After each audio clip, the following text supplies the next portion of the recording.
Hello students. Today I am going to explain last chapter of the prose, chapter number 7, The Heritage of India, written by A.L. Basam. Come to the chapter. Ram Mohan Roy had sounded the theme with his passionate advocacy of social reform. Ram Mohan Roy means here Raja Ram Mohan Roy who was sounded the theme, यानी उन्होंने एक अपने subject पर passionate advocacy जिसकी वकालत की, जोरदार वकालत की। किसकी? राजा राम मोहन रॉय ने किसकी वकालत की? Social reform. इट मीन्स जो समाज सुधारक जो वर्क था उसमें वो ये सोशल रिफॉर्मर बोला जाता है। विवेकानंद रिपीटेड इट, स्वामी विवेकानंद ने भी उसे रिपीट किया, यानी उन्हीं के वर्क को, सोशल रिफॉर्म को आगे फॉरवर्ड किया, एक तरह से रिपीट किया उन्हीं के वर्क को। It with the more the nationalist timber, किस में उन्होंने रिपीट किया उसे? नेशनलिस्टिक टिम्बर में, यानी उसी जो राष्ट्रवादी जो टिम्बर टोन थी, आवाज़ थी, उसमें उन्होंने रिपीट किया। When he declare that the highest form of the service of the great mother was social service. उन्होंने क्या बताया, डिक्लेयर किया कि यानी मदर की, यानी ग्रेट मदर की, इट मीन्स अपनी मदरलैंड जो होती है उसकी मातृभूमि की क्या सेवा है? सबसे बेस्ट सर्विस क्या है? सोशल सर्विस, यानी समाज की सेवा करना ही सबसे बेस्ट नेशनल, अपने नेशन की सर्विस है। Other great Indians chief of the home was Mahatma Gandhi. कुछ दूसरे ग्रेट इंडियंस थे जिनमें कि महात्मा गांधी चीफ थे। Developed the theme of social service, जिन्होंने सोशल सर्विस की थीम को डेवलप किया आगे प्रोग्रेसिव वे में जिसे लिया था। और रिलीजियस ड्यूटी, उनकी एक रिलीजियस ड्यूटी माना अपनी को। The development continues under Gandhi ji successors, यानी गांधी जी के जो सक्सेसर थे उन्हीं के उन फॉलो करते हुए आगे डेवलप किया। Mahatma Gandhi was looked on by many both Indian and Europeans, यानी उनको बहुत सारे इंडियंस ने और यूरोपियंस ने भी फॉलो किया था। Next,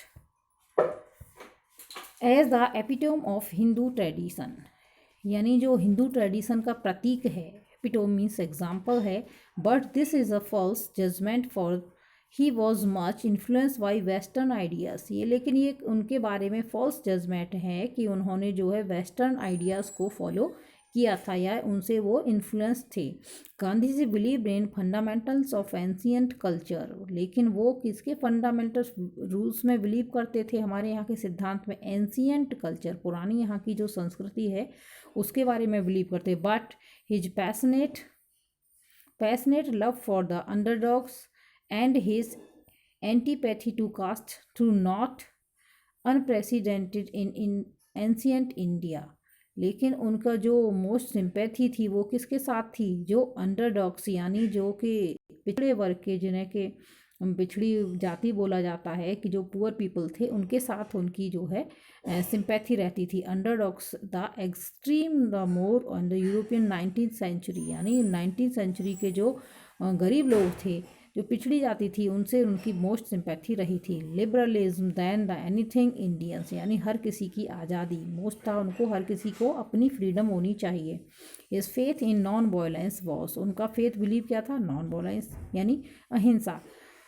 as we have seen, जैसा कि हम सब देखते हैं या जान चुके हैं, by no means typical of Hinduism, ऐसा नहीं था सिर्फ वो हिंदुइज्म को, हिंदूज को ही मानते थे।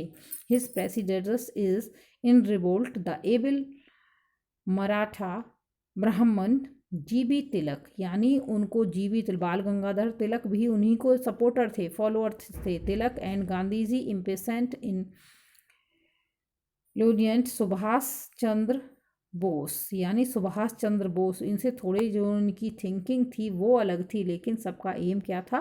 फ्रीडम।